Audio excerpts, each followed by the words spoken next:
Notre présentation a porté sur le processus MAPS, qui est le processus d'intégration notamment des ODD dans le plan national de développement. Alors nous avons présenté les différentes étapes par lesquelles nous sommes passés. Comme vous savez, donc la Côte d'Ivoire est aussi candidat à présenter son rapport national volontaire à New York. Et donc nous sommes en pleine phase d'élaboration de ce rapport-là.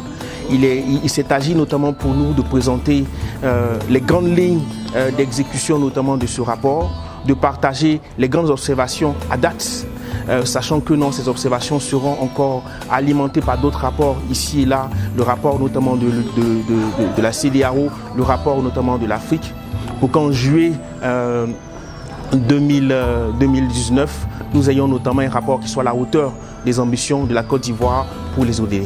I presented about the progress of the index report, the SDG index report that was launched in 2018 to showcase how the countries are performing on all the 17 goals. So the feedback that I got from the countries that are more interested to work with us, especially on the monitoring and reporting system, so that they can be able to monitor their national plans as well as the SDGs and Agenda 2063 in one reporting system. And for me, all of the sessions were relevant, but the one that struck me today was the one on accountability.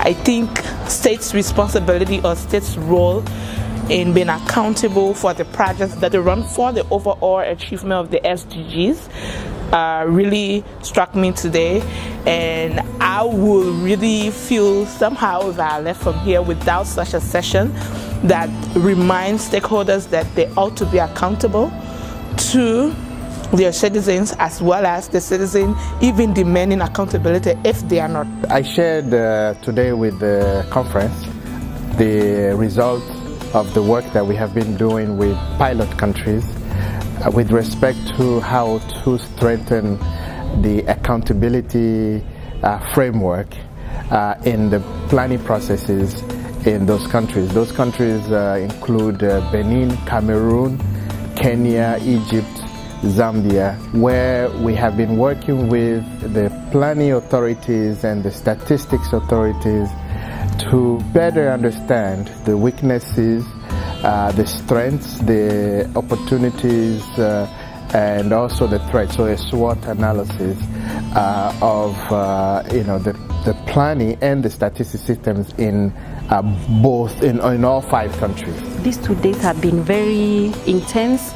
I've had a lot of learning to do, and what I am taking back home in Kenya is that we also need to up our game. We also need to have this inclusion with all the departments, the PDU, the Ministry of Planning, so that we are part of the success stories in taking Africa to the Agenda 2063.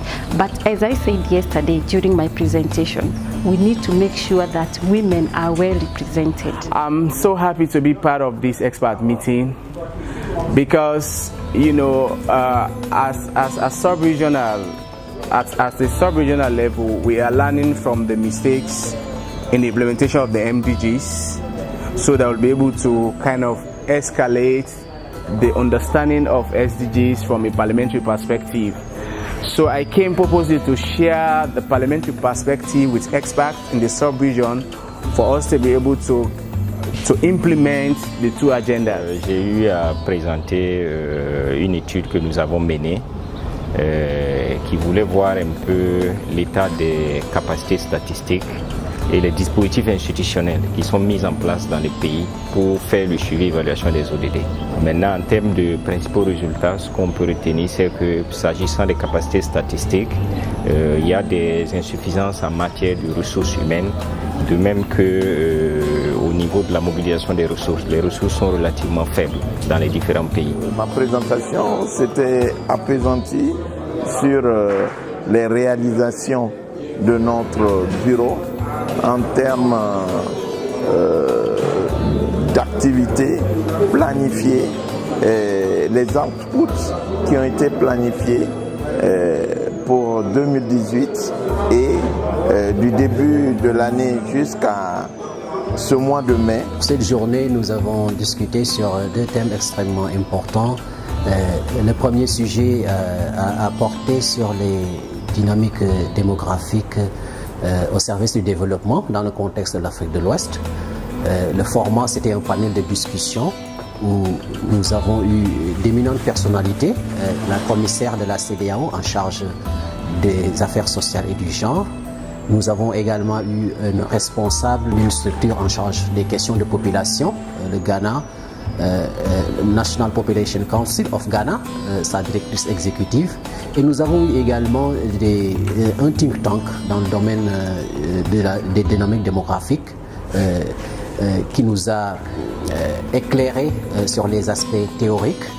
Et également, nous avons pu dégager des perspectives des pays avec des représentants du Niger, du Nigeria, du Sénégal, qui ont donné des perspectives dans ce domaine dans leur pays. Et nous ont surtout parlé de la façon dont les politiques pour une meilleure maîtrise de ces dynamiques démographiques, ainsi qu'une capture des dividendes démographiques dans des délais rapides dans nos pays, comment cela est intégré dans leur politique actuelle de développement. Et je pense que ça a été une expérience fort enrichissante avec des contributions très importantes de nos panélistes d'abord, mais également des participants. Chaque pays a pu se positionner sur ses efforts qu'il fait, a donné des informations sur les indices synthétiques de fécondité, sur des aspects liés aux migrations, à l'urbanisation, donc toutes ces questions centrales en matière de dynamique démographique. Par la suite, nous avons présenté un profil de transformation structurelle pour le Libéria. Je pense que c'est un exercice que la CIA mène depuis 2 ans. L'année dernière, nous avons fait pour le Bénin, cette année c'était sur le Libéria, et nous avons pu analyser les progrès que le pays a fait en matière de transformation structurelle sur les 20 dernières années. Et le résultat, c'est que le processus est encore très lent, très lent. Également, nous avons noté des défis au plan social, des défis au niveau de la faible représentation du secteur manufacturier, mais également de l'importance encore du secteur agricole, qui continue d'être marqué par une faible productivité et également par des problèmes clés de financement. Notre étude a montré que moins de 5% des crédits à l'économie étaient affectés au secteur agricole. Dans un même temps, les investissements directs étrangers étaient principalement orientés vers le secteur, les industries extractives. Donc tout cela fait que cela représente un grand défi. Nous avons, dans le même ordre d'idée, fait ressortir ces questions sociales qui sont très importantes, un défi.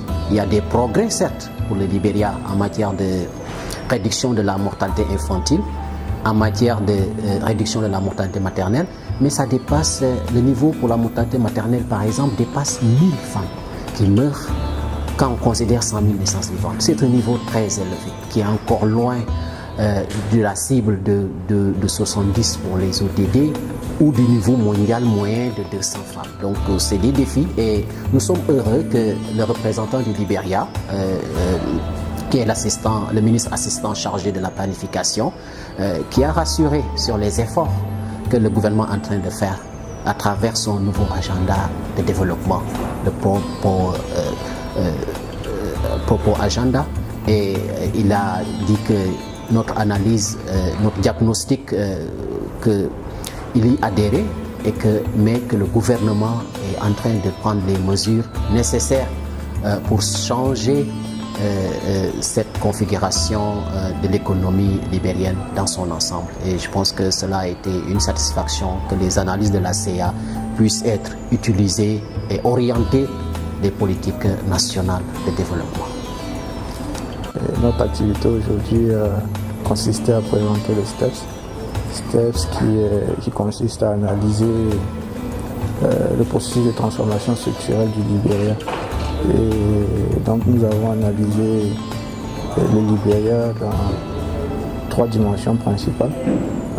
La dimension économique, la dimension sociale et nous sommes pensés aussi sur les questions d'emploi.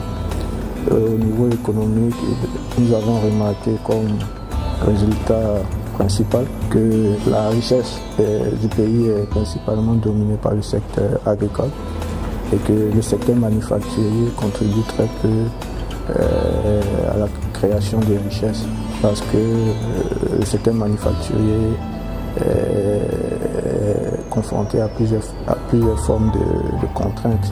Des contraintes en matière d'infrastructure, contraintes en matière de gouvernance et donc ce sont des questions sur lesquelles le pays doit se pencher pour pouvoir attirer les investissements nécessaires dans ce secteur-là s'il veut vraiment promouvoir la diversification économique. Une réunion qui a été fructueuse dans l'ensemble. On constate que nous avons atteint l'essentiel des objectifs que nous étions fixés. Ceci est reflété dans le rapport qui intègre un certain nombre de recommandations adressées à toutes les parties prenantes, que ce soit la CEA, que ce soit les communautés économiques régionales et les États membres.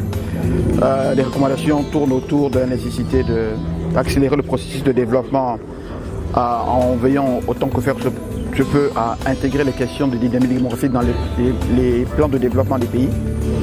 Et nous sommes parvenus à 21 recommandations, ce qui est important. Donc il ne reste plus qu'aux États membres, aux communautés économiques régionales et à la CEA de mettre en application et de mettre en œuvre toutes ces recommandations. Et nous ferons le bilan l'année prochaine.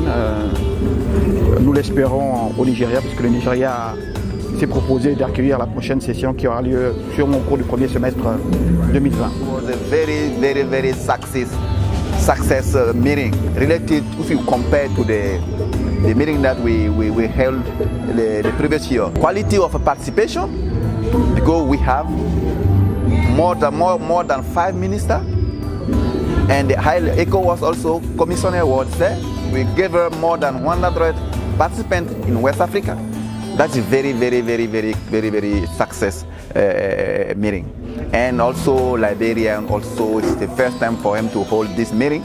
We realized that they are very engaged, they are very committed. So the recommendation that we received from the 2 meetings give us that confidence that thing will be, going in the way that we need. We present our first report of SDG, including the agenda. At the previous, we don't use to present the report, substantial result on the SDG only. But that time we made the 2, and people appreciate it very well. And they said that we use it as an experience, as a best practice to report at country level the 2 agenda.